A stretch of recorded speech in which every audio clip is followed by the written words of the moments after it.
they can do a lot of damage.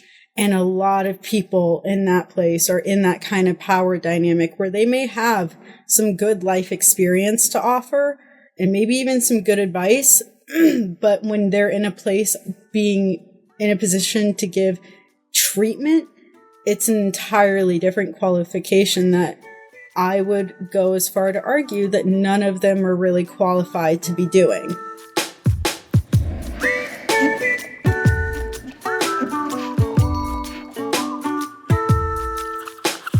Welcome back to Grub and Grace. I'm your host, Mark Flower. I am joined today by Lynn Green. We are going to be talking about the troubled teen industry, and she is a former student of these type of facilities. And that's where she began researching them as well, which is an essential aspect of her work. Lynn, thank you so much for jumping on with us. Thanks. I'm really excited to talk about it. Yeah, and I should actually give a disclaimer up front about what we will be discussing. It might be triggering for some, so be sure to be aware of that. And although we have plenty of critique and concern about this industry, there are things that we will say that may not equate to the same experience for every person. So even the way that every facility and affiliate of Teen Challenge, and that's who we'll be talking about specifically today, is run can vary quite a bit. So we want to address things at like a 10,000 foot bird's eye view of everything, and then dive deeper into certain aspects of this troubled teen industry. And then we want to do it through the lens of Teen Challenge, because that's where the experiences are held within this conversation, and just all the nuances that come with that. So Teen Challenge is often described as a place where faith and recovery meet, a program helping struggling teens find a new path. But depending on who you talk to, the story can sound very different. So before we get into the experiences and controversies, let's start with the basics. What exactly is Teen Challenge, and where does it fit into the bigger picture and bigger world, sometimes called the troubled teen industry?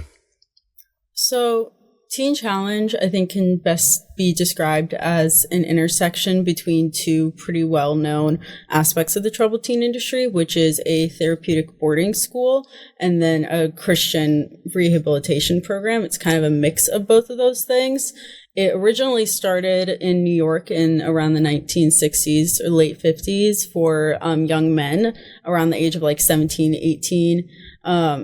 Eventually, it expanded to over 100 adult facilities across the United States, and along the way, about 30 adolescent facilities also popped up.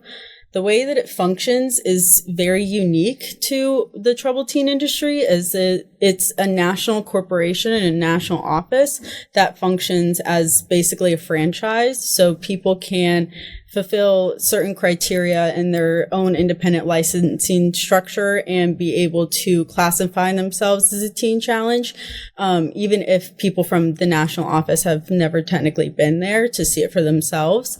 But there, like I said, about 30 facilities. Some only have girls, some only have boys, and some of them are co-ed.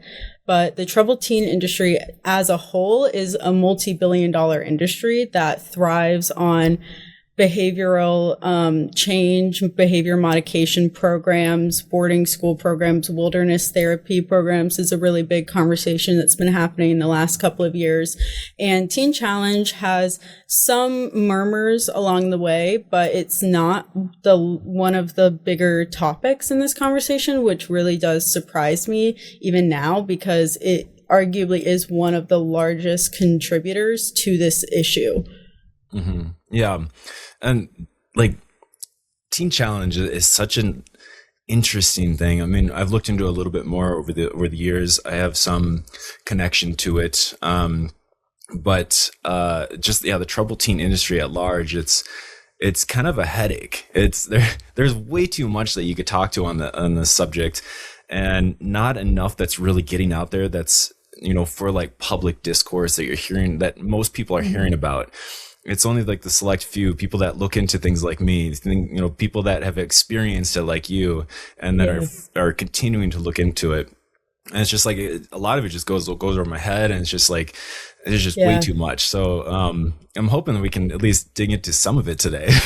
Yeah, no, me too. It is a really big topic, and honestly, it seems like so many people have some kind of experience in the troubled teen industry. Like either their parents had considered it at one point, or they had a friend that got sent to one, or maybe a sibling. It really does kind of touch everybody and everywhere, kind of like the drug epidemic itself, I think, and just like the mental illness epidemic. It doesn't really have like a face to it, if that makes sense. Like it really can be anyone at any time, especially as we'll kind of get into later with programs like Teen Challenge around. Yeah. So if you haven't grown up in like the evangelical space, I should just say like, you may not have heard about Teen Challenge specifically. For me, I grew up where I would be in churches where they would have like guest speakers come from Teen Challenge. So I heard about them very early on in my life, and they would come and they would sing or they would give testimonies in church. And especially since my listener base is mostly kind of in this like deconstructing Christian, asking big questions space. I assume that you, my listeners might actually have heard of Teen Challenge. But if you haven't, this is kind of the space that they take in. I kind of want to dig a little bit deeper as far as like leadership around this. So people that you might have seen come to these churches and speak and give, testimonies or just messages, talking, kind of hyping up Teen Challenge as this treatment facility program that would be helpful for your children. So Lynn, have you seen it? Like, are there any leadership or like figureheads that stand out to you within Teen Challenge? There's definitely some. The original founder, I don't think he is alive anymore, if I'm correct. David Wilkerson, I think, passed. Like, I don't think he is. I can't remember if it was like 20 or 10 years ago or something, but I'm pretty certain he's not alive anymore. But they had copies of like his book. I think he wrote multiple books. The one that I remember reading in like our library there was The Cross and the Switchblade, which is like a dramatized version of his life story basically, and like how he started Teen Challenge.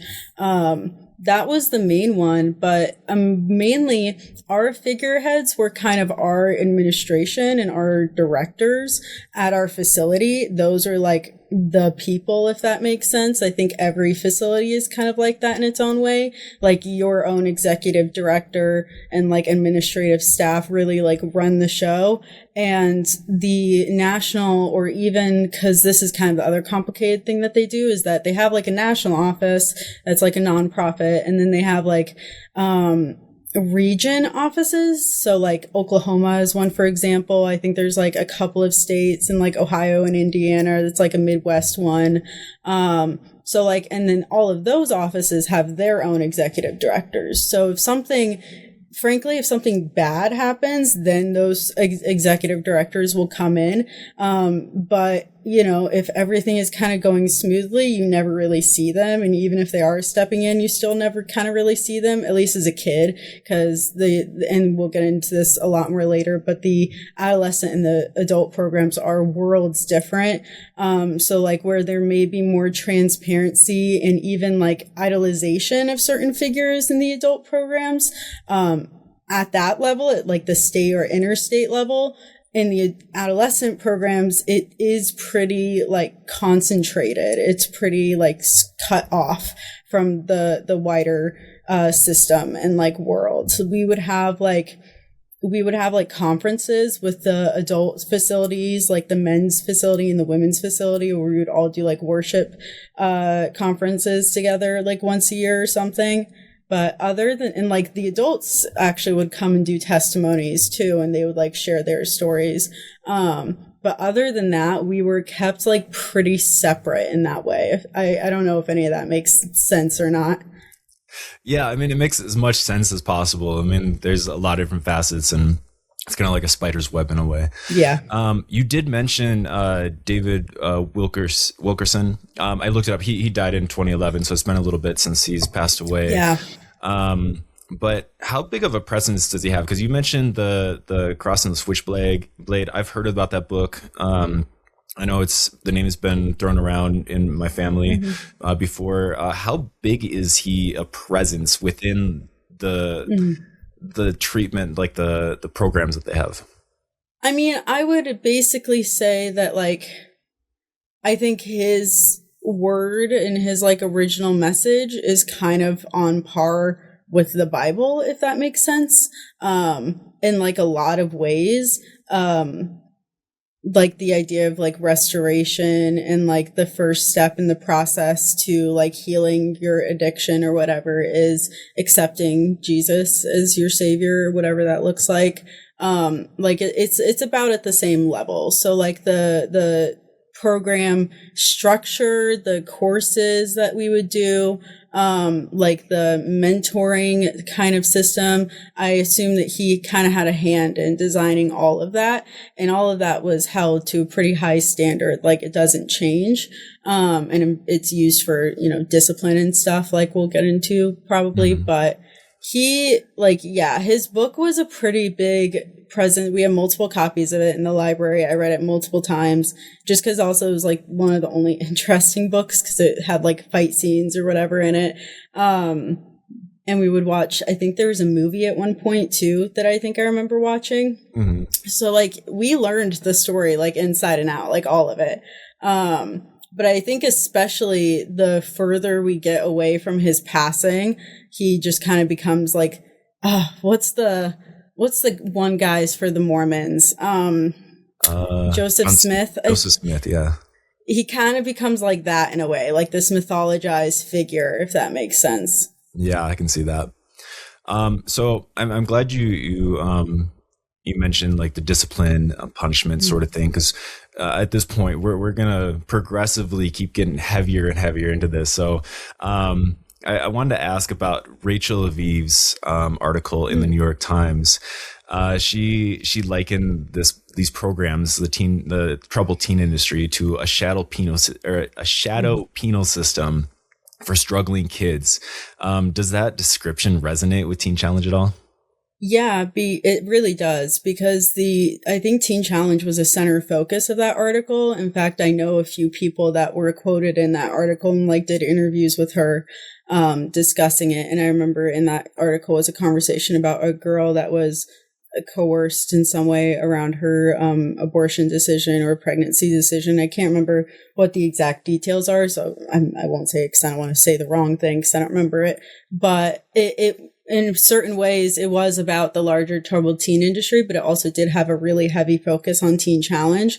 And I do think that that is a really key distinction, because it's kind of like a chameleon in a way. It's whatever it wants to be. Like for some parents, it's a place for their kids to just kind of get away and reset, like maybe rethink their life choices, just get time away from bad influences, whatever. For other kids, it's a threat. It's like a discipline. It's like, you do this bad thing one more time, you're going to go here. For other kids, it's my child's addicted to what God knows what substances, and I don't know, nothing works to get them off. That's how it's a chameleon. It like shapeshifts into whatever that kind of specific family needs in that way. And so, but the system itself stays the same. And the system itself is built on a discipline and punishment and rewards and hierarchy. And that internal aspect never really changes. Yeah. And I'll give some background. You mentioned the woman that was I forget her age was when she was in the program. But so during the article, it said that sometimes participants would be told that they would have to start the program over again, like in the case of Emma Burris is her name, where after being found out that she was pregnant, Teen Challenge denied. Sorry, I'm got a cold and all that. Okay. Teen Challenge denied her abortion, forced her to give birth during treatment, and she gave the baby up for adoption. A few days later, the directors told Emma that she needed to start the program over again. And then one of the staff members, Katie Prince, who was there then, said that the reasoning was that she hadn't been able to do the program appropriately when she was pregnant. So now she needed to redo the entire thing, which is just bonkers ridiculous. But it completely fits into my experience and what I know, because I can think of every single, we didn't have access to our healthcare, a car, or a phone even. So it makes perfect sense to me why they could just kind of make that medical decision on her behalf. And she had no choice but to just sit with it and accept it. And in the same vein, what they probably, what my interpretation is that they meant by her not being able to do the program right was that they probably couldn't discipline her in the same way that they normally would and take away the same privileges that they normally would because she was pregnant. And so like her having to start over that process is also having to like go through the system the same way everybody else is. Like, I don't know if that makes sense, but like it fits in through the filter of like what I was told at Teen Challenge and what I experienced there. And having to start levels or the entire program over was a very valid threat. They really could do that at any time. And we knew that they could.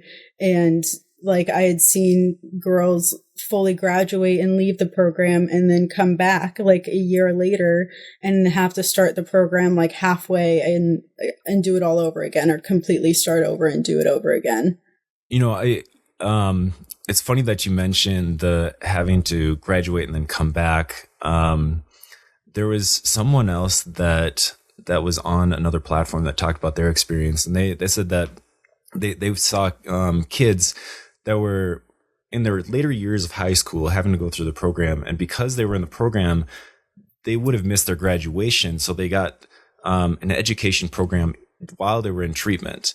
Mm-hmm. But after getting out of the treatment, they found that their education they got within the treatment wasn't like recognized by the state's, idea of what an education should entail. So they essentially had to get their GED after they graduated within the treatment program, which is crazy. I mean, you go through all these years of schooling and get through high school and whatnot, and then you spend like a year and a half in treatment in their long programs, and then get out to realize that your entire schooling system is all for nothing. You have to go back and get an additional degree just to have that high school degree. Yeah, it's crazy.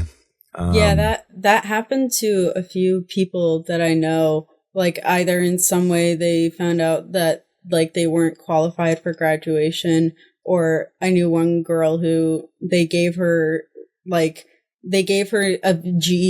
GED test. She passed and they never validated the results. So she never had a valid GED, even though she knew that, or she thought that she passed and everything.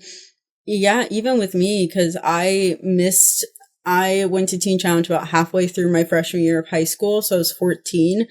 And I went into their online school system that they had there, and I was there for 15 months, but hey, I'm just horrible at online school. I can't do it now, even in college. But I also only finished about a freshman year worth of coursework because I had to start over my freshman year entirely. Mm-hmm. And I came back as a sophomore, and I ended up graduating a year late from high school, like just as a whole. So like in itself, like kind of the troubled teen industry as a whole is very disruptive to a child's education process, and to their progression as like a normal education. And like, because I can't even imagine like getting and having to stop like algebra or something like really foundational and then going into something entirely different and having to come back. Because for mine, I remember I took like civics or something like that, and like I didn't even need that. It wasn't even like a necessary thing for me to take. So there was a lot of experiences like that. And some actually facilities, they go to public high school too. In Kansas City, it's closed now, but like an outpatient program sort of thing.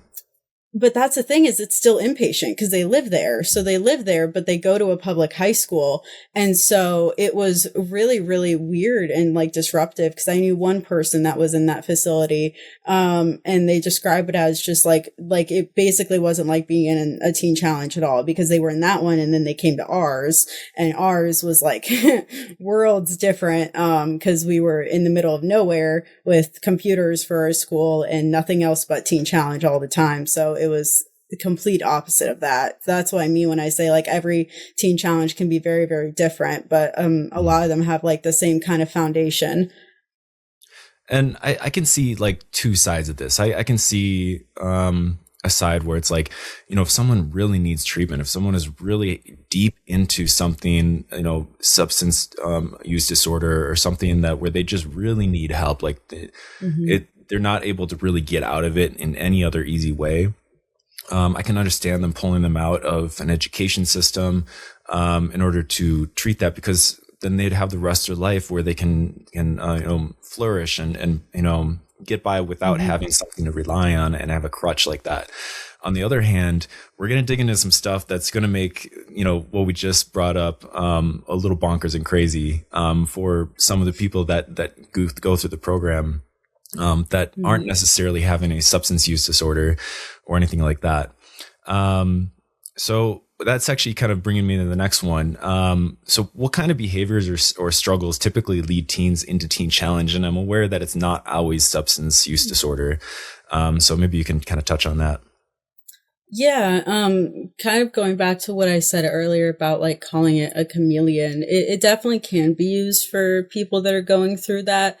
But one of the main factors that we know in the very little that we know about addiction and substance use disorder is that often it's motivated by external factors and external trauma that happens to the individual. And so a lot of the adolescents that I knew at that time and that I've talked to since, some of them I would qualify more so as just kind of teens going through active trauma and kind of using substances as a coping mechanism, or as an outlet, or in like exhibiting addictive patterns and addictive tendencies, but don't necessarily have that grip on them, if that makes sense. Like the big issue in there that is affecting them is the trauma, is the outward things.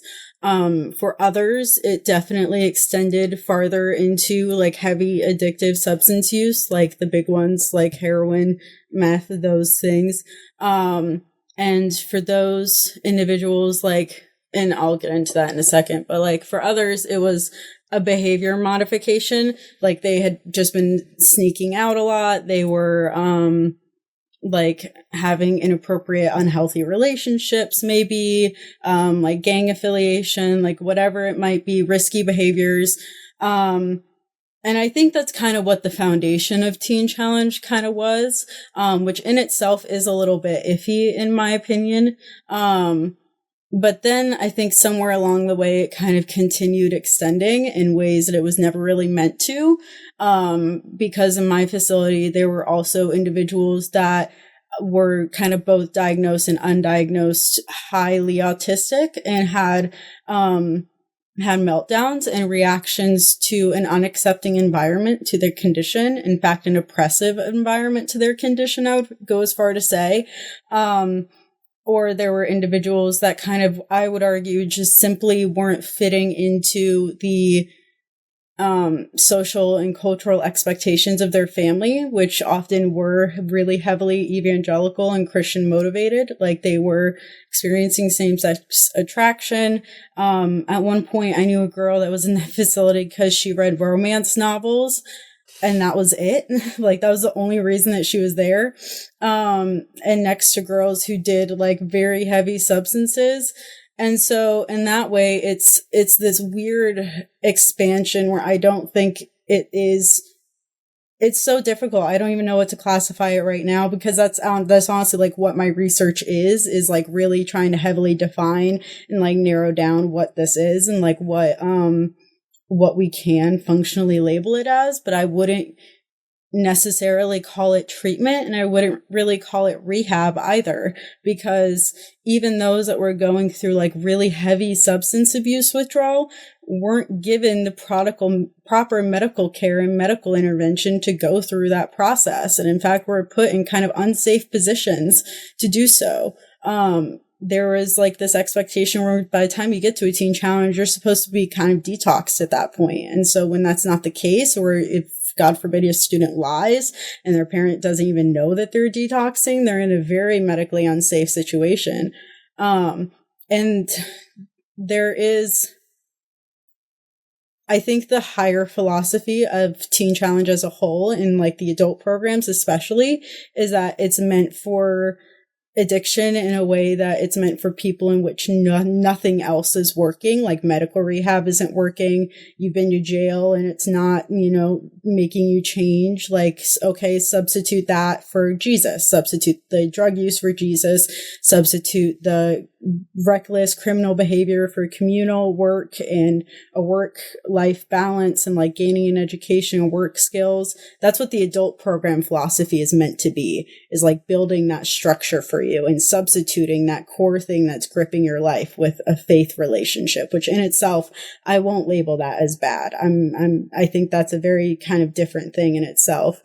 My problem is that when you try and translate that very specific and narrow idea of treatment onto a very general population of children who are going through varying degrees of either active trauma to mental illness to honestly just normal troubles and tribulations in adolescent, years. So I wouldn't label it treatment. I would label it as like a almost, maybe for some, but for others, it's like a suspension in time. It's just like a place to put them until they figure out I don't know if I can curse on here, but like to figure out their shit, basically. Okay. Cause I do kind of curse a lot, especially when I really get going, but like, it's just kind of a place to put them to figure out their shit. It feels like I said, every facility is different, but at least my facility, it seems like they're just accepting like of varying degrees of issues. Like I got my hands on their intake paperwork a little while back, and on a list of like risky behaviors that you could put, there was like bedwetting as a thing, as like a red flag behavior that somehow equates to like needing a teen challenge placement. If anything, it signals something that's very different that involves social services. Like it's very hard to define. And that's what makes Teen Challenge, in a way, function so well. It truly can be kind of anything it wants to be. It's so interesting that bedwetting can be that. It's almost like, can you even classify this as a rehab facility then, like you were describing? Like, you don't even know how to really label what this is. It's labeled as a rehab facility. That's how they advertise it. But when you look at all the factors that go into it, is it really a rehab facility?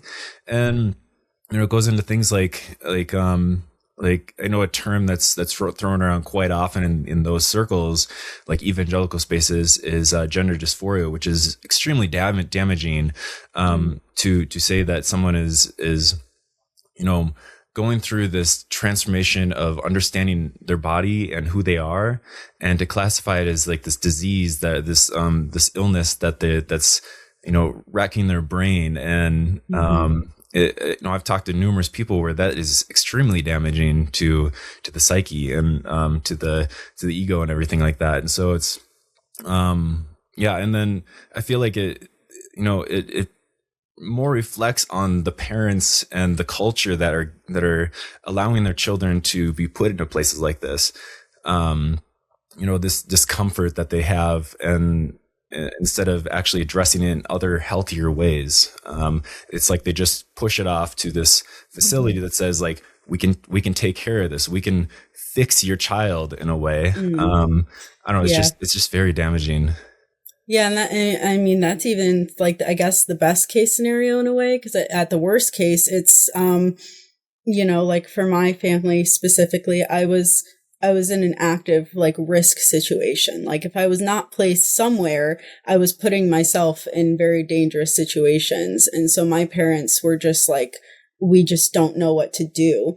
And that in itself, I think, is also very predatory, because if it isn't offering like a proposed solution in like a vain way, in the cultural way, it's offering a solution to parents who are in very desperate and honestly very culturally shameful situations. Nobody wants to admit that their child is going through these things or making these decisions and putting themselves in these situations. And so parents have a very hard time feeling able to reach out when they need help.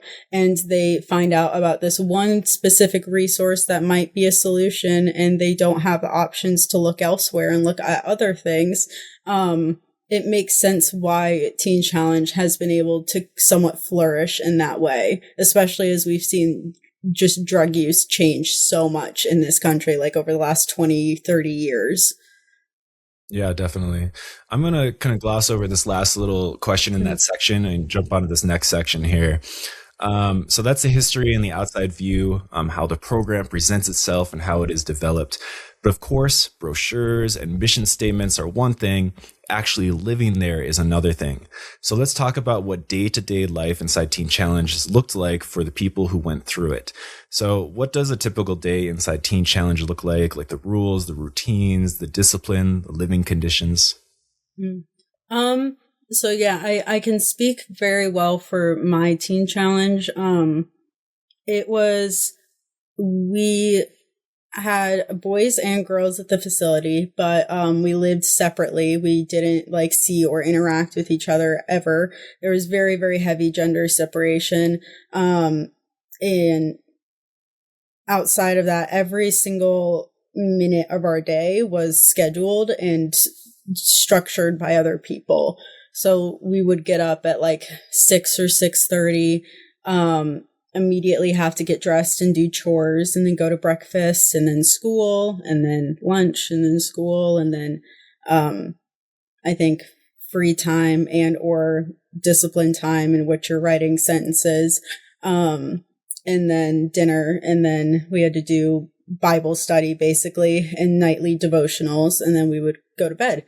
And that was every single night. And then on Fridays and Saturdays, if you didn't have any active disciplines, you could watch a movie, have snacks, and do stuff like that. But if you did have a discipline, you would have to go in another room and write your sentences while everybody else watched the movie in the other room.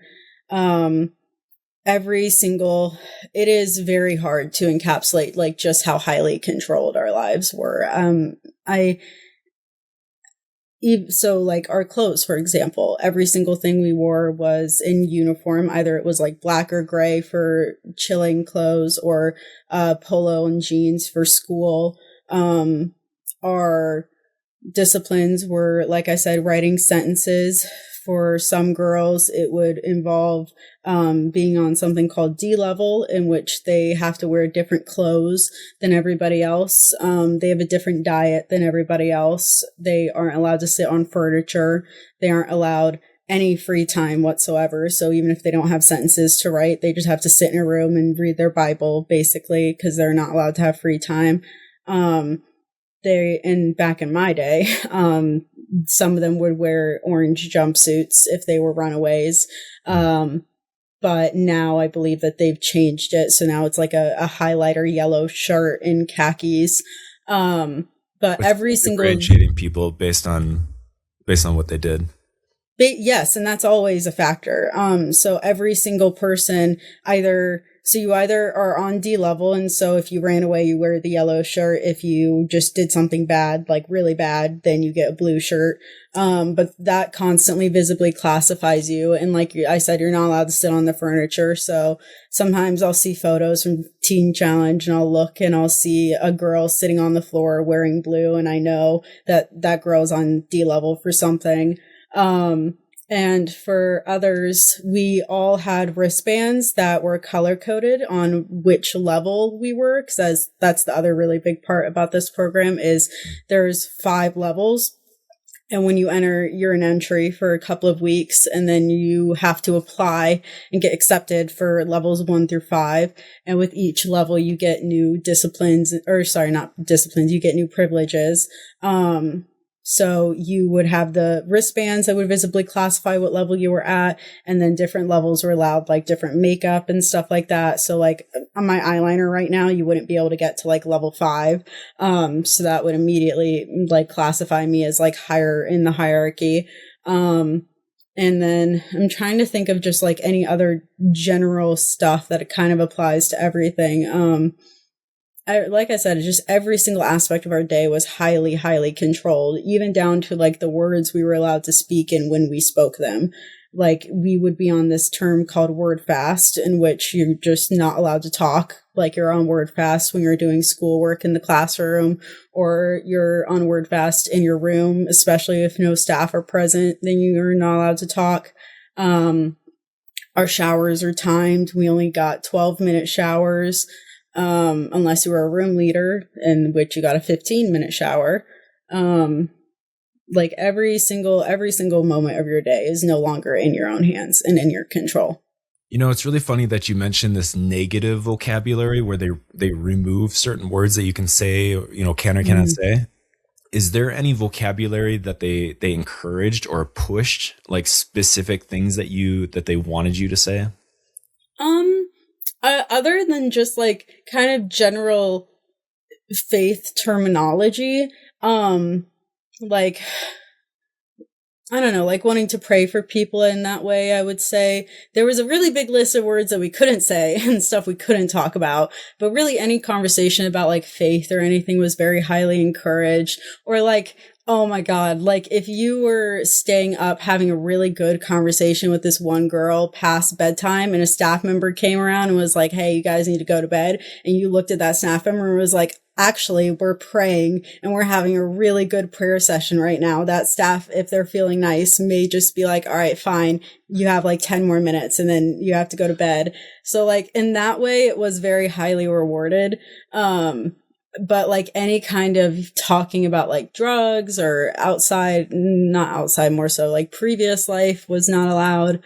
Talking about like boys was especially not allowed. Stuff like that. Gaming the system by the rules they set up. Basically, yeah. So I know you do a lot of research and interviews of people that have been through the programs and whatnot. What surprised you most about some of the other survivor accounts? I think honestly, just how much people don't remember. Upon like a lot of self-reflection on like talking and getting a lot of really close with other people who went through this at that time, I kind of realized that I was a watcher in a lot of ways. I was just kind of always sitting and watching other people and kind of what was going on and just taking everything in. It was definitely a trauma response at the time. And so I have a very good and like pretty distinct account still, even to this day, of like what the daily structure was like, very specific situations. And I get memory gaps for sure, but not like extensive ones. Mm-hmm. And a lot of people I interviewed now are in such kind of a highly traumatized state that like they can remember somewhat specific situations, but even kind of asking them like basic questions about like, oh, what was a discipline you got for saying that or something, or even just like, I don't know, like asking them to kind of pinpoint specific details like I just did to you just now, I think is very difficult for some people. Just because I think a lot of us kind of had to go into an fight or flight mode. Like an autopilot state to like kind of get through it. And so I think the brain shuts off in a lot of ways when it does that. And so for some people, it's very hard or even just like upsetting to try and remember that stuff, which is really something that you really only see from like very highly traumatized people. I think in the beginning of my research process, I was very much still kind of in a denial space about like how highly traumatizing it was. And it's coping mechanisms, but, once I kind of really got into the research and started talking to people and realized like how hard it was to ask people to recount stuff from this time, it made me realize like just how upsetting it was for a lot of people. Yeah, for sure. It's kind of funny that you mentioned like, saying, oh, we're having a really good prayer session, or being encouraged to have like faith-based vocabulary. So Americans United, they had an article going off of the Times, or the New York Times article by Rachel Aviv, and they essentially said that Teen Challenge has been described as essentially an extended Bible study rooted in Pentecostal theology. How does religion actually show up in daily treatment then? It is like the only treatment. I think that's why I had such a hard time classifying it as treatment earlier, because really any and all treatment goals are lost in this process and they're replaced with faith-based goals. Instead of I'm entering treatment because I'm having outbursts, because I have like maybe a personality disorder, it becomes we want to see you be a leader in Christ and like really step into your life in Christ, basically. Like all of life is wrapped around that singular mission and goal. And so it is everything. Like we end every single day with Bible study. We're in church multiple times a week, in worship multiple times a week. All advice and mentorship that we're given is being given through this lens of Pentecostal theology. All the books and media we're allowed to consume has to go through that same filter. So like it becomes like everything in that way. Mm-hmm. So the program emphasizes Jesus first, others second, yourself last, which is the JOY model, JOY. And there's a number of problems with this. It's essentially a false equivalency between a term that is defined as a deep and immense happiness with a phrase that is arguably views taking care of your own needs as sinful. There is an innotation of shame and a message of the sinful as selfishness. Something to that question, it is likened to questioning the sacredness of motherhood or the divinity of Jesus Christ. So what impact can that hierarchy have on teens already struggling with identity or self-worth? I think it makes you a very people-pleasing kind of person. I think it's honestly so fascinating to think about what this exact same model can have on a fully developed or at least moderately developed mind versus a developing mind. Like on a developed mind, the idea of put something else first and yourself second, I guess, isn't entirely bad, I guess, especially if you've been leading your life making very self-serving decisions or hurting people that you love, especially, or not showing up for other people in that way. But when you're a child, you're still trying to form that foundation of identity in the first place before you can dictate whether or not you're using or leading by that identity in a way that feels right, if that makes sense. And so when you're asking a teenager to basically add this new foundation of help other people because for ours, for example, for the kids, it was like lead by example. Like that was kind of our version of the others first thing. It was like be a leader, show the other girls what an upper level is supposed to be kind of thing. And so when you're asking somebody to like make that a core foundation of who they are and where they find joy and validation from who they are, it makes them into very people-pleasing identities, leaving that. And I think that really, really hurts people down the road because I think it makes it hard for them to assert boundaries and stick with them. I think it makes it difficult for them to honestly see like other people's actions towards them as harmful. I feel like it kind of makes people filter it through a lens of like, what did I do or what did I not do right to have this happen to me, which I think is already very commonplace within the church, especially with like the victim blaming narratives that can be in the church sometimes. And so when you mix that in with some of the other like very problematic stuff that can happen in these facilities, it just kind of primes people to, like I said, be very people pleasing and be very outwardly validation seeking in a way that's really unhealthy, I think. Yeah, it's almost like a inward facing dagger that makes you focus on the self as opposed to like systemic power asymmetries that are at play that have, caused, whatever it is that is going on. Mm-hmm. And I think it makes it hard for people to like reach out for help in that way too. Like even after they leave, I think it just like in that way makes it very difficult to even see them and maybe being worthy of help. Yes, I think that's like somewhat easy to like attain, especially as you develop like, oh, this thing was wrong. But I think being able to reasonably see other people being able to give you that help in a way that feels like it will do what you want it to do, I think is really challenged when you're building everything off of what can I do for other people or how do I make everything else around me okay. Speaking of ways to make it difficult to kind of crawl out of this, so Teen Challenge often frames addiction as lifelong and only manageable through continual submission to Christ. This model is once an addict, always an addict. How does that compare with modern addiction science? I think it's really harmful in a lot of ways. Like I said earlier, a lot of what we still know really very little about addiction. You know, there's the external and the internal, and both of them are kind of separate fields that aren't really talking to each other, in my opinion. Mm-hmm. But I think one of the biggest things that we do know is that it is chemically motivated at a certain point. Like once your brain gets hooked onto something, it rewires the way your brain works and receives things in a way that is debilitating.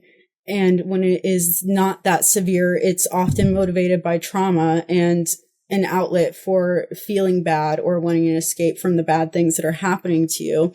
And so the biggest message that I remember from our Teen Challenge, at least, was this, and the idea that, you know, we're inherently broken people, like we're sinners, and the only thing that can fix it is Jesus.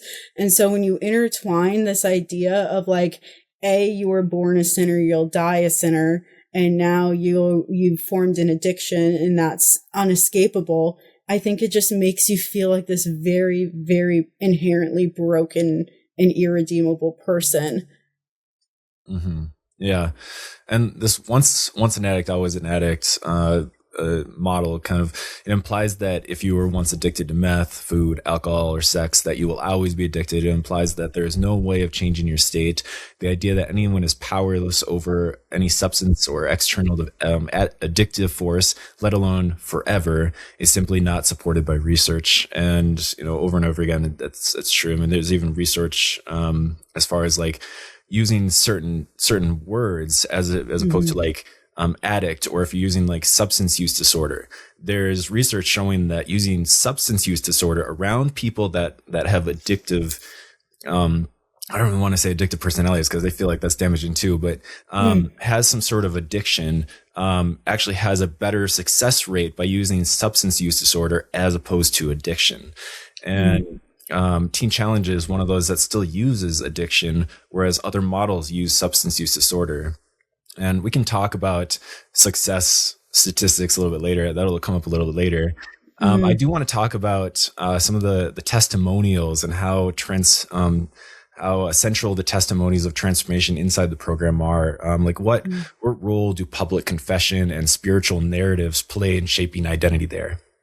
I think the entire Teen Challenge model is built on the idea of kind of like two identities, like your life before and, you know, during/after finding Christ. And so a lot of it in the testimony, it plays a very large role in that. And especially for the kids, we were filmed, like our testimonies were filmed occasionally and put online or looked or used at like other conferences and stuff. So like our stories in that way were directly utilized for their own like narrative of what Teen Challenge can do in that way. And secondarily, it's kind of like it's almost like if you're picked to do a testimonial video when you're in the program, it feels like the coolest thing ever. Like that person just got this awesome opportunity, because that means that the program leadership really sees that you've stepped into this new identity of this born again person.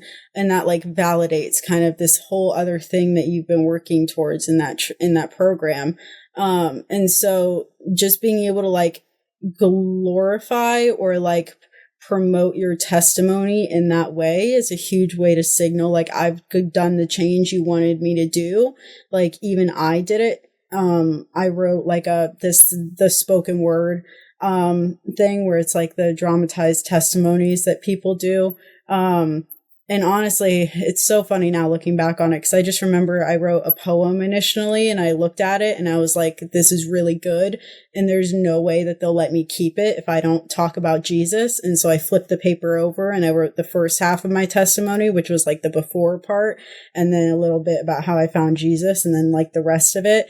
And so that was like that was like foundational for me there. I remember because like every single conference we had after that, like after I'd written it and like submit it for like this arts competition thing, they had me promote and perform that testimony every chance that they could. In fact, when I had went back years later, it was 2 years later, and I went to visit, they asked me if I still remembered it. And I told them that I didn't, and I didn't bring any like writing with me. So I didn't have anything to go off of. But like they're constantly looking for ways to utilize like our story and our faces in that way. Because again, it really shows that like their goal worked.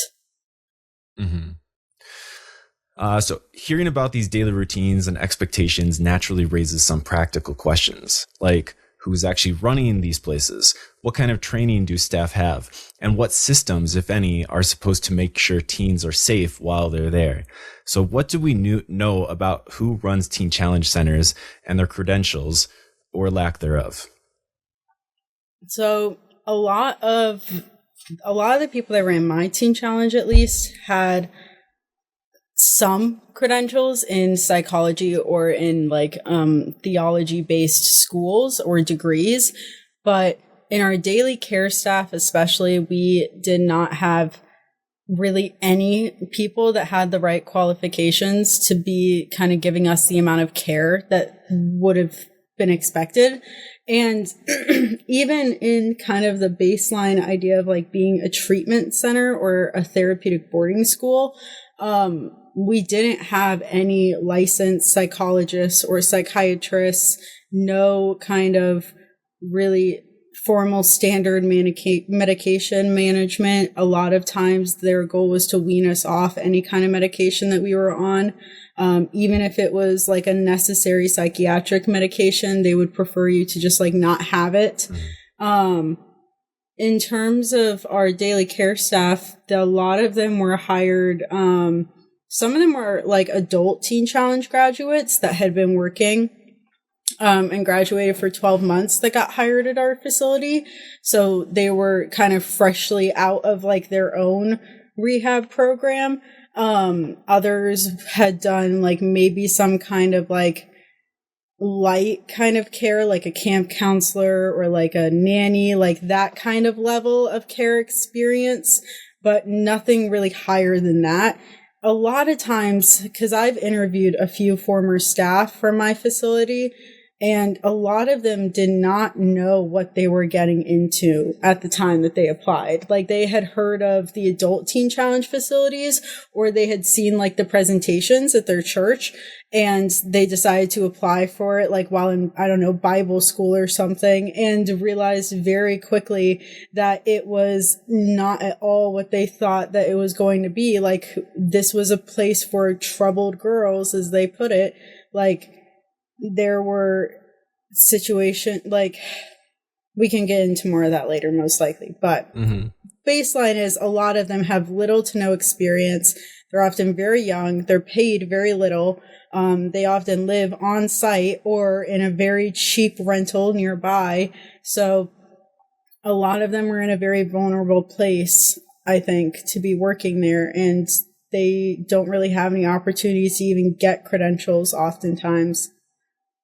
So going off of what like credentials and whatnot, how many staff are typically like licensed by the state's like mental health boards? Do you know any? I would say none. None? There was none at the time, at least when I was in the facility that I was in. Not a single person had an active license. I think there was one individual that had an expired license, but she hadn't renewed it in quite a while. I believe that they have now, but at least at the time they were not like actively practicing. And that was the closest that anybody ever was. They really do, and I'm sure that this is consistent among the adult programs as well. They really do pride themselves in their separation from like secular, as they would probably put it, like secular standards or requirements and stuff like that. And they really, really heighten like theological experience. Like if you have like so-and-so direct care experience, but like you're a family member of like somebody that goes to the church that we attend or something like that, you know, then congrats, you might just have a job for a few months or something like that. I don't know if it's different now, but at least that was a lot of what the hiring looked like on that level. And then kind of like the middle level administrative staff were oftentimes like those people who were hired in with very little experience who had just stayed in there for years and years. And so they had like a decade's worth of experience in this facility at this point. And so they just kind of stayed there. So what does it mean for like the teens in the program if treatment is delivered by unlicensed or religiously trained staff? Typically it depends. So in a couple of ways, I think you kind of know what you're getting into. Like biblical counseling is a really big thing there. Like they would be like, oh, we offer biblical counseling, but that's not legally, that's not psychiatric treatment. Like that's something that's different. That's like the same as life coaching, basically. It's just a term that people can say or put on themselves, basically. And so there is like a certain level of experience that comes with that. You know, if you spend 10 years of your life talking to and trying to motivate teenagers, I assume you get some kind of experience and some skill talking to them in that point, you know, but in that way, they don't, if they believe something, it has the potential to be filtered in such a harmful way by a teenager hearing it. Like a 40-year-old woman growing up in church purity culture and then hearing a girl open up to her about whatever kind of experience she may have had and responding in any kind of way that is not validating that person and ready to carry them through whatever it is that they may need next from that moment, they can do a lot of damage. And a lot of people in that place are in that kind of power dynamic where they may have some good life experience to offer and maybe even some good advice. But when they're in a place being in a position to give treatment, it's an entirely different qualification that I would go as far to argue that none of them are really qualified to be doing. Interesting. That would be my thought based on everything that I've seen and everything that you're saying too. I'd probably err on the side of caution of this probably isn't the best idea. Yeah. So I was going to ask you, like, are there any laws or regulations that Teen Challenge programs actually have to follow? Like, where do oversight gaps tend to appear? It's really interesting, honestly, because a lot of it traces back to the early 2000s from what I've been able to see. In Texas, in about 2008, there was a Teen Challenge facility that was under threat of being closed. And Bush was governor of that state at the time. And so he stepped in and passed a law in Texas to allow it to stay open, which eventually kind of transformed into I think it's the Office of Faith-Based Initiatives or something like that, where a huge part of his campaign goals was to promote these Christian-based family value programs or whatever. One of them was like a prison fellowship program, and another one was Teen Challenge. And so because of that, he basically carved out the laws to be made for faith-based facilities to get separate accreditation through a company, which oftentimes really sponsors places like Teen Challenge. And those standards, I do not have like in mind exact comparison of what they are the state ones, but I know that they are in nowhere near the same realm. And once you have that kind of licensing, it stays for a lot longer. There isn't like an active regulatory process basically to check in on that place. And so when the gaps are typically, it's in this weird little space where like they are accredited by somebody, but that somebody is not the same person as social services or the state of, the state that I live in, for example, the state of Michigan coming in and evaluating what is basically your school or your medical treatment center and saying, okay, this is good, this meets our standards. And if they ever get a call to social services or child services, they're going to say, okay, look back in our files, what's going on here?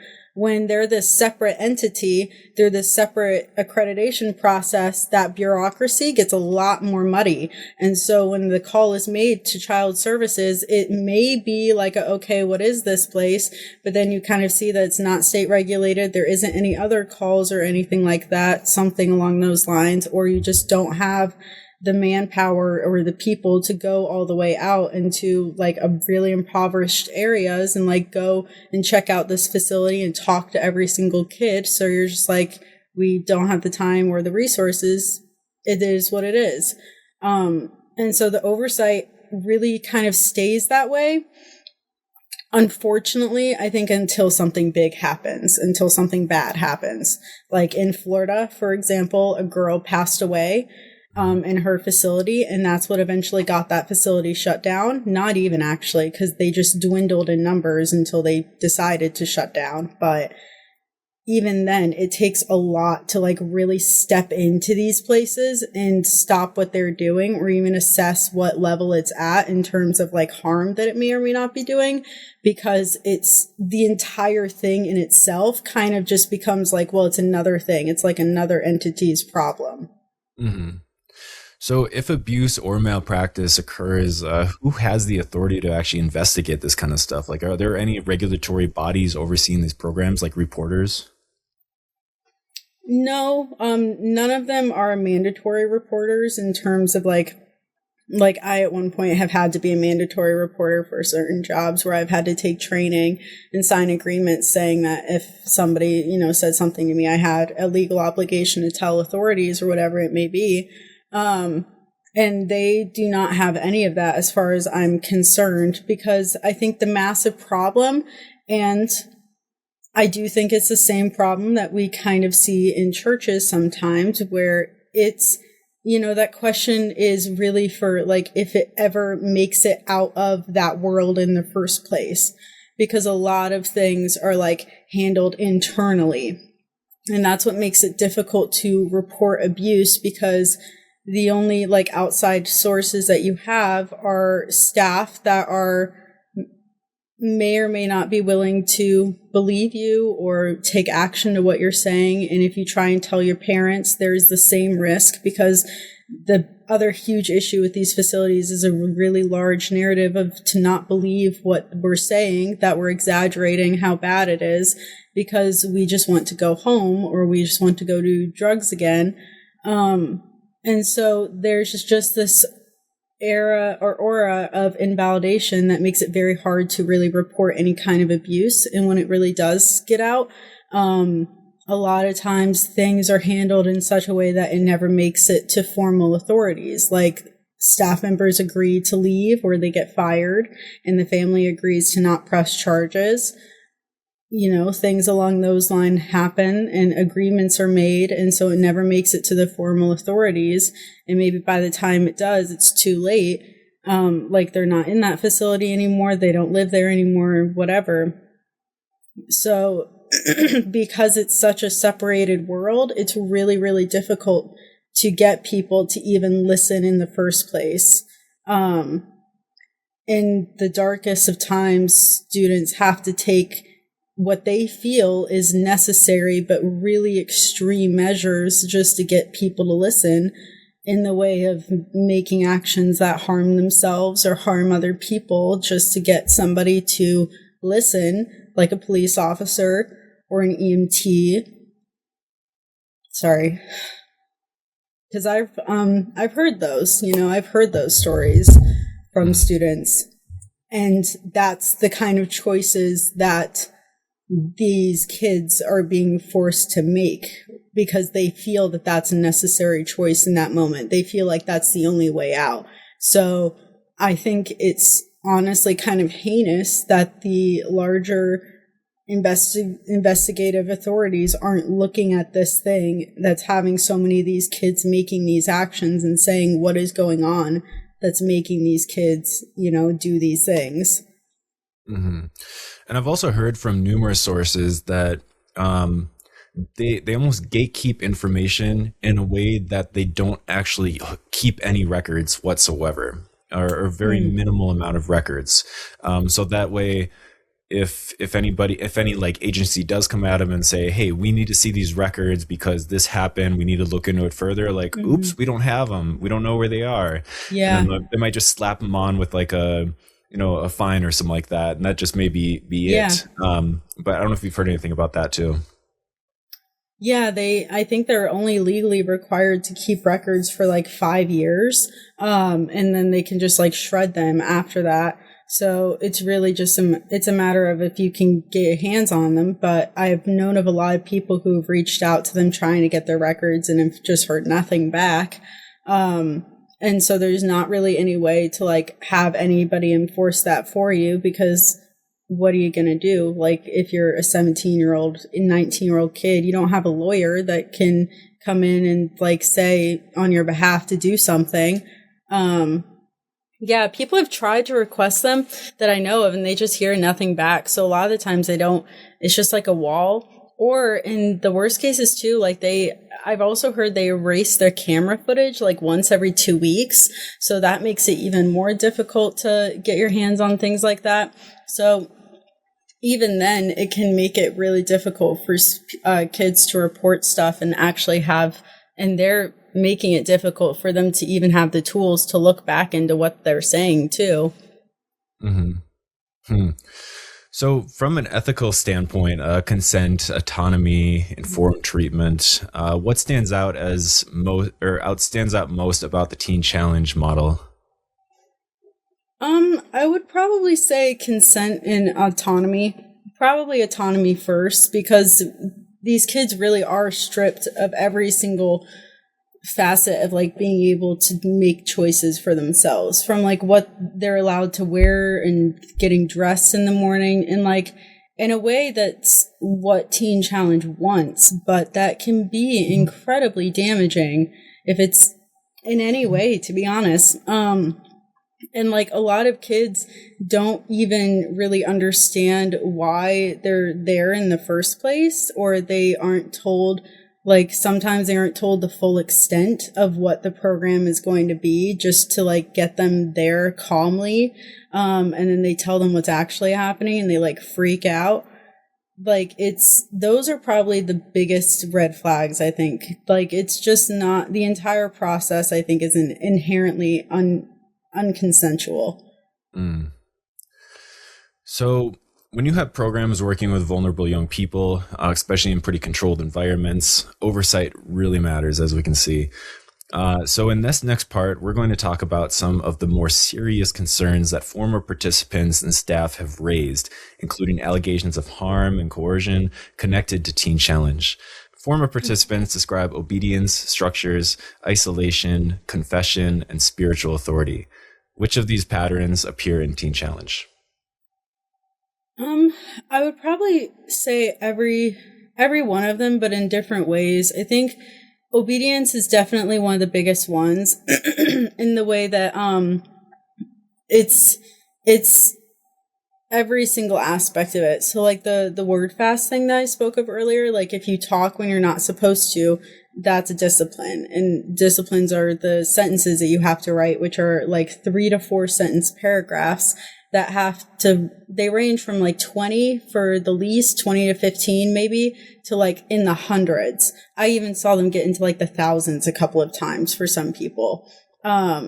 So that is like a central part, is anything you do wrong, you could get a discipline for. Like every single way that you can advance through that program is filtered through whether or not you are being compliant with what they want, and not are you actually getting better, and are you getting help for the things that brought you here in the first place. And in the same vein, I think that isolation is also a really big part of it, because these kids are really cut off from everything. Like they're cut off from all their friends. They can only talk to their parents for 40 minutes out of an entire week over the phone. they can only see them once a month. They are living in this very rural area oftentimes. They're completely cut off from the outside world. I think that's definitely what I remember the most. And I know that a lot of other kids remember the same thing. A lot of it differs for people. It differs if they grew up evangelical or if they didn't, honestly. If they did, they kind of knew how to fit into the structure because oftentimes that was intertwined with having like strict parents and strict childhoods where they had like similar discipline structures and like obedient expectations, whereas kids who grew up in like a secular environment who were just kind of wild children before they got there, they found it very jarring. Like it was a really long adjustment period for them.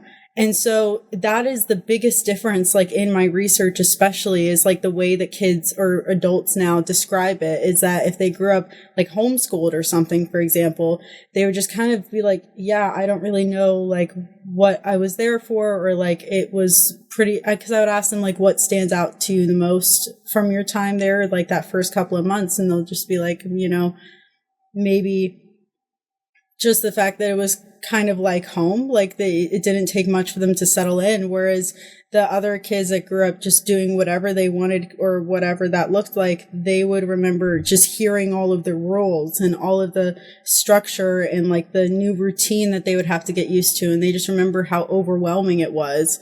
So that really is like the biggest difference for them too. So, Robert Lifton, in his book Thought Reform and the Psychology of Totalism, identified 8 criteria of what he called thought reform, popularly known as brainwashing. So these 8 criteria, I wouldn't say that every single one of them really nails down on Teen Challenge. And of course, like we stated, every single Teen Challenge facility is run differently, slightly differently. So it's really hard to nail down an umbrella of Teen Challenge that falls under this whole thing. But these 8 are milieu control, mystical manipulation, demand for purity, confession, sacred science, loading the language, doctrine over person, and dispensing of existence. I could go over this further if you want to. I don't know if you wanted to dig into any of this kind of stuff at all. I don't know if I've actually heard that one before, because like some of them sound familiar, but I don't know what other ones mean. Like the loaded language I've definitely heard before, but like the mythical one I don't think I've heard.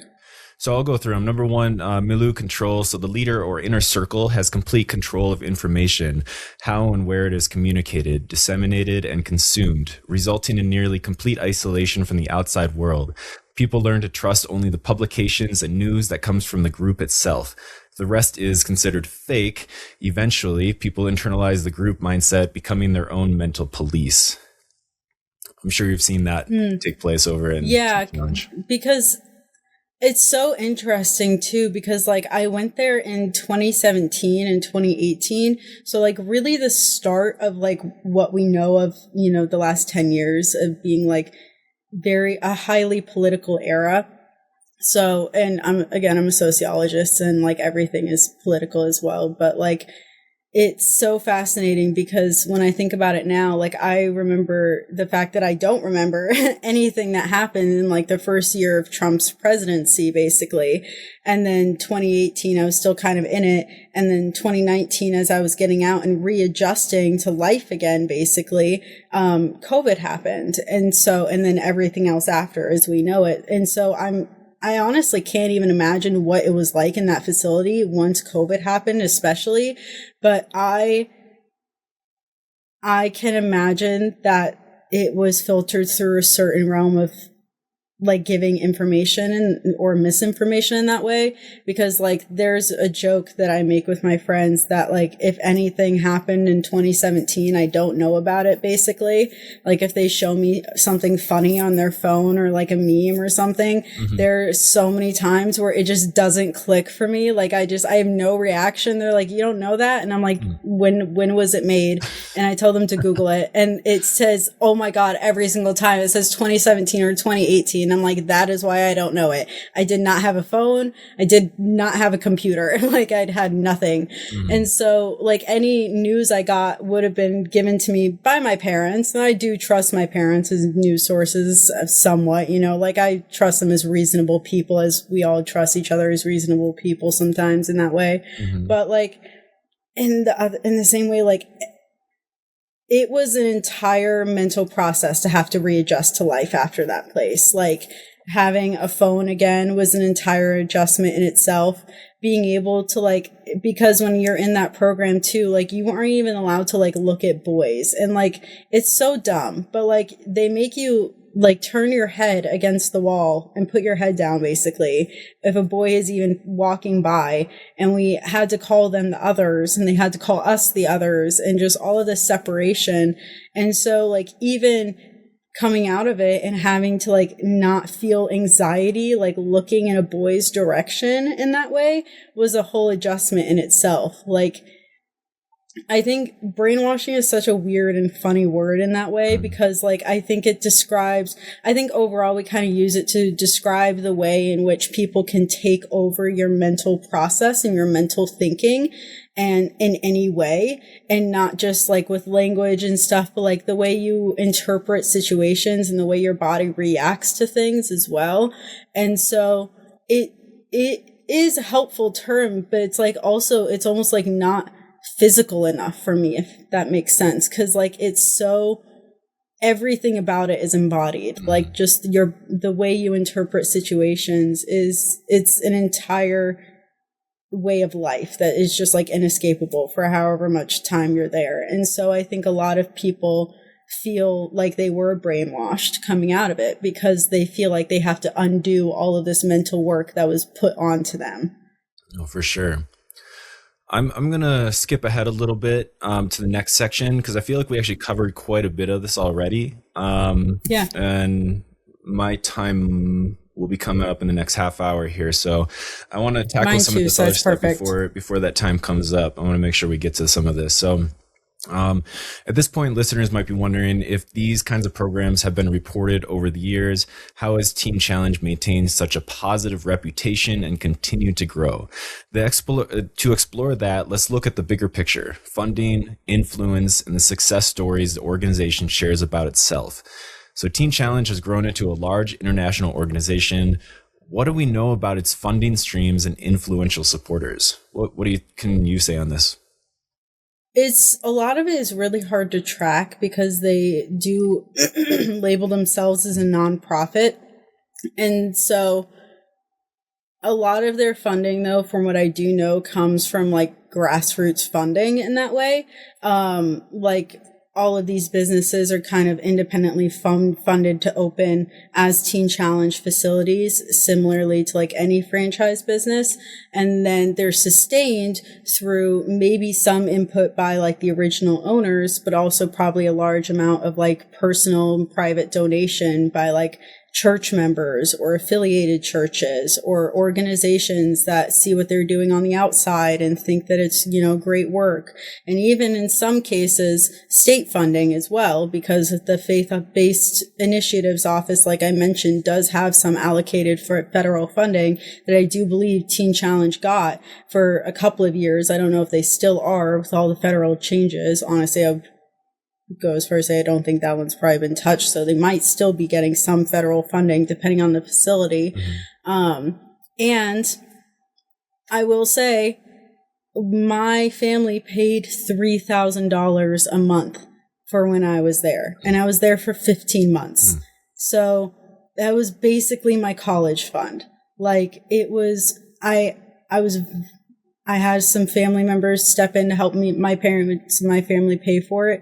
A lot of girls did that. This facility encourages some parents to take out loans to be able to fund their stay at these facilities. But, like, these parents paid $3,000 a month for their kids. I think with inflation, it's about $4,500, $5,000 a month now.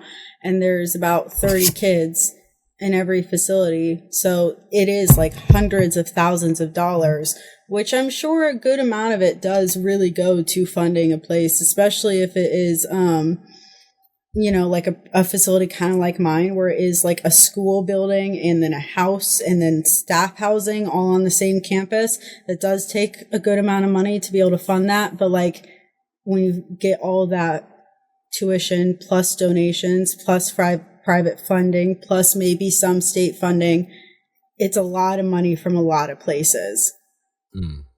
Yeah, and they have a lot of powerful people that are pushing for these money sources that are coming from or through, whether it be through government or through other sources. You mentioned a couple of them. You mentioned George Bush Sr. with his Office of Faith-Based Initiatives in 2000s. Of course, Billy Graham has been a big advocate for it.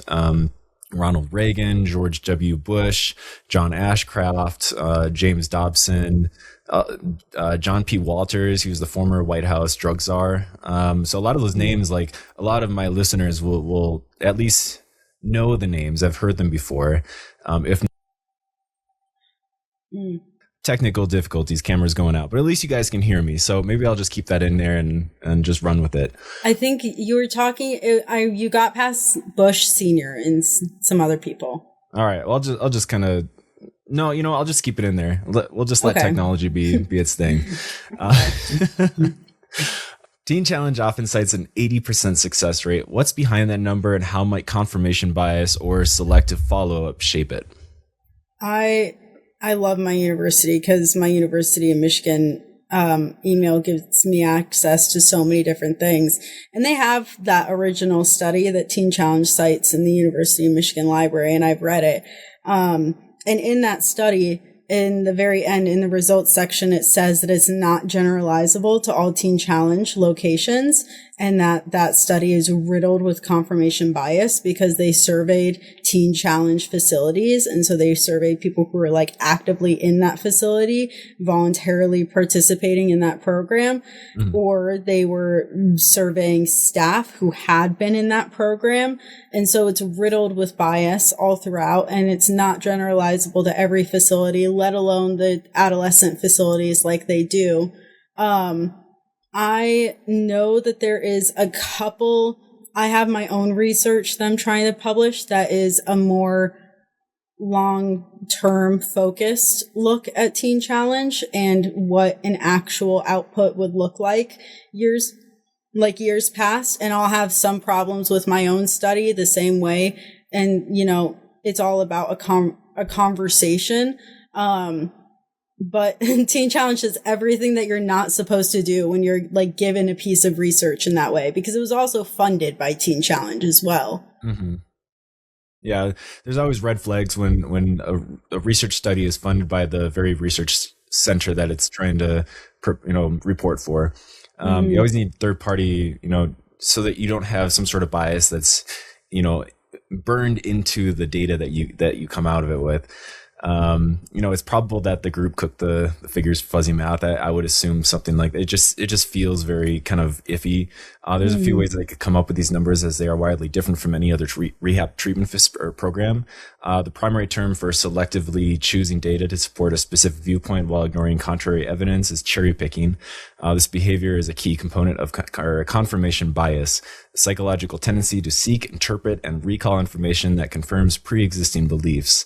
Other terms that may apply to this are selective exposure, which is actively seeking out sources or data that confirm or conform to prior beliefs while avoiding contradictory information. Could also be suppressed evidence or card stacking, which is deliberately omitting relevant or data that contradicts a desired conclusion.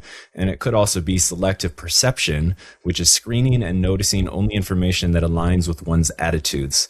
These behaviors are often driven by our desire to validate existing opinions rather than searching for an objective truth, and are more common when dealing with emotionally charged or deeply held beliefs. Wow. That's a whole lot just to kind of take in as far as like terminology and whatnot. But when you start looking at this 80% number, and then you start looking at other treatment facilities and their success rates, it just seems a little bit off. And especially with on top of what you said, with what you found with research and reading their research and then doing your own, just something seems a little off with that. Yeah. I mean, none of it is generalizable either. It's what makes it so difficult is like every single, because my research is mainly qualitative. So a lot of it is like in-depth interviews that I do with people. And every single person is so vastly different and has a different set of circumstances that they are born into and given access to. So it's really more so dependent on that than it is Teen Challenge. Because I know some people who are relatively well adjusted and doing very well, but they don't attribute any of that success directly to Teen Challenge. And more so, I know people that are completely debilitated by their trauma from Teen Challenge directly. So it varies from person to person.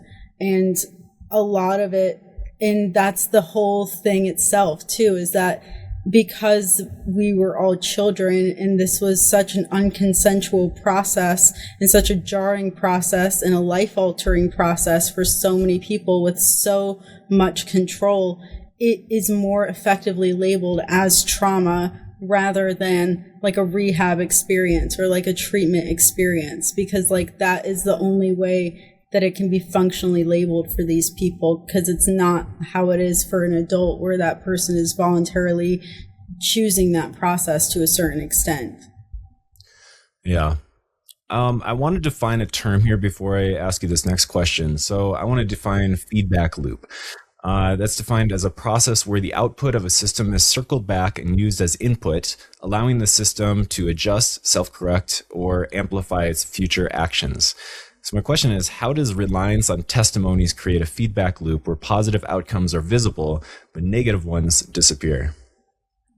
I think it comes to a question of just how the culture of Teen Challenge functions and is effective. And that culture is built on an invalidation of negative experiences from adolescence to adulthood. Like it is the same. And it's a justification of them being on a mission that nobody else understands and that the secular world just doesn't understand, and that we're bad for thinking that they're bad, basically. And then, like I said, some testimonies are filmed and put in conferences or whatever, or there's photos on their website of people and their families, even though they don't agree with it now and they don't want those pictures up now. It really is. I'm really happy that the conversation is changing, because it was put on us to change the conversation. Because if people like me weren't talking to people like you, and people I know weren't putting their own videos out on like TikTok and Facebook, because like we have been saying things for years, but it just feels like the conversation is finally opening up to us, I think. Mm-hmm. And and people are just listening. That's the only difference. But like, we've been saying these things for years, but if we didn't step forward and say this, Teen Challenge would have been the only thing putting out information. And as far as they say, everything is great. And so it's put on us to put something else out there if we feel different, because we were never given a chance or an opportunity to really voice any. Just like how I worry in my own study that I'm overemphasizing negative experiences because I may not have enough people who are neutral or positive about their experience, they have so much concentration of good experience put out there that it's honestly impossible that all of that has existed with no negative experiences or negative testimonies to be in there with it.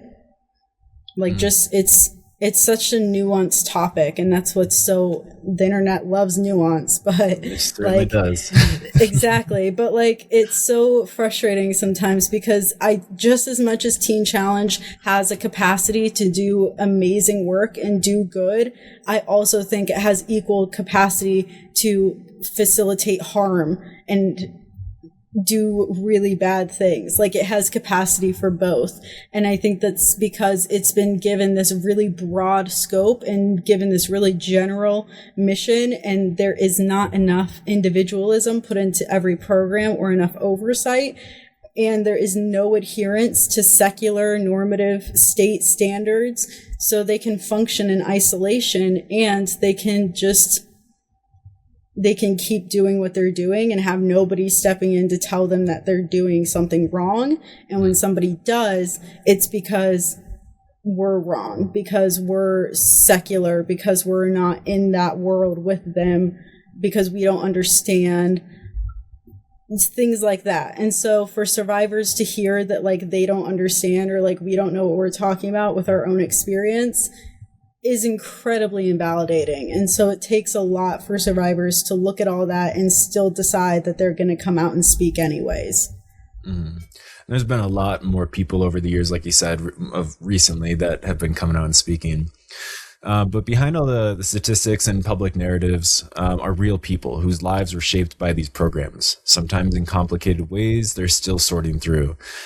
So as we start to wrap up, I want to focus on survivors, what support looks like, how people make sense of experiences like this, and what changes might better protect teens going forward. So how can listeners support people who went through Teen Challenge or other similar programs? What kinds of validation or care are most helpful? I think it varies for every person, but I think that a lot of people just want some kind of validation in their experience. I think that it's easy to get validation from strangers about this experience because it's kind of unique in that way, where when you say it to people and you give no context, or you just say like, yeah, I was in this place, or I experienced this and I was like 16, like that's a tough sentence to hear from like a somewhat disconnected person in any context.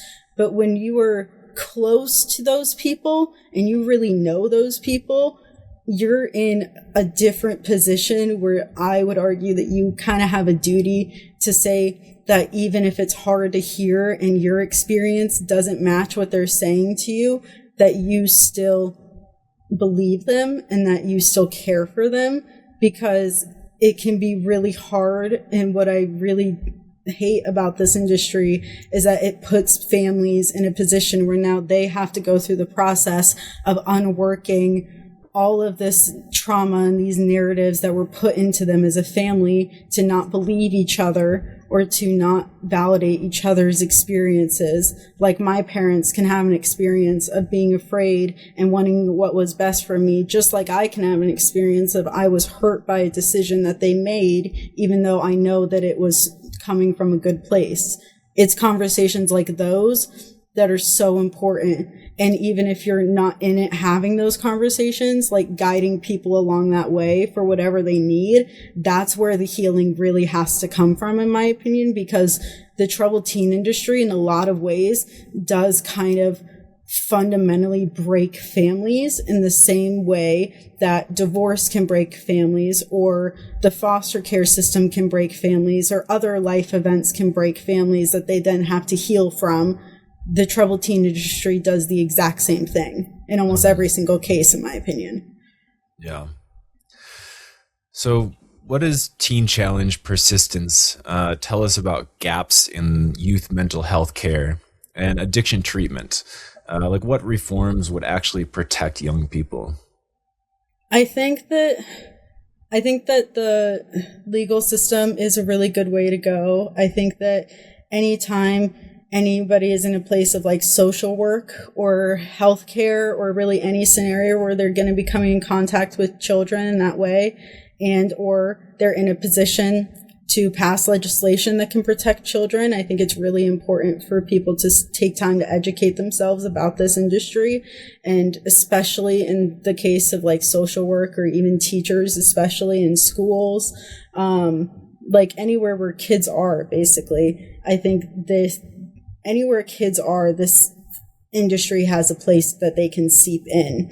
Like, if people aren't looking for it, one of their students in their classrooms can be there 1 week and gone the next, and you don't know where they are. All you hear is that they're at some boarding school, and nobody looks or bats an eye at that. I think like those moments are the real like gaps where kids just kind of fall through and the system stops looking. And it's those gaps that need to be filled by people or by legislation. Well, there you have it. Teen Challenge sits in a complicated space. Part ministry, part recovery program, part youth intervention system. And like many institutions built around helping vulnerable people, experiences can vary a lot depending on who you ask. What matters most is making room for honest stories, careful scrutiny, and better safeguards for young people these programs aim to serve. If this conversation connects with you or your own experiences, you're not alone, and your perspective is part of this larger story too. One of the best things that we can do is learn history and understand the systemic structures of past harmful institutions so you can better identify potentially harmful structures in the present and be able to identify pathways that lead to harmful situations in the future. So, Lynn, if people want to hear more from you, where can they find more information? Okay, my TikTok that I post videos talking about this industry and stuff on is Lynn_Green1. It's LYNN_GREN1. And my Instagram is lynn.m.green. It's LYNN.m.GREN. Very cool. Yeah. I started following you after I saw you on someone else's platform, and I was just inspired by what you said and kind of shook at the same time. So that's what got me talking to you. No, I'm really glad that I was able to talk about this, and I'm really thankful for every single chance I've been able to.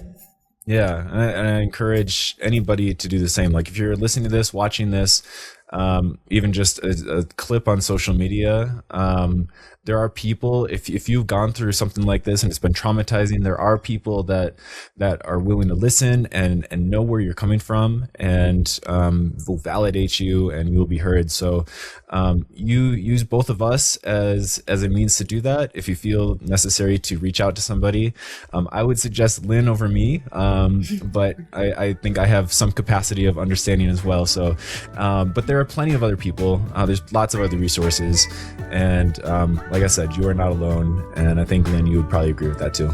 Yeah, definitely. I really, really appreciate this. Thank you so much. Yeah, no, thanks for coming on. I think it's a topic that needs to be talked about more.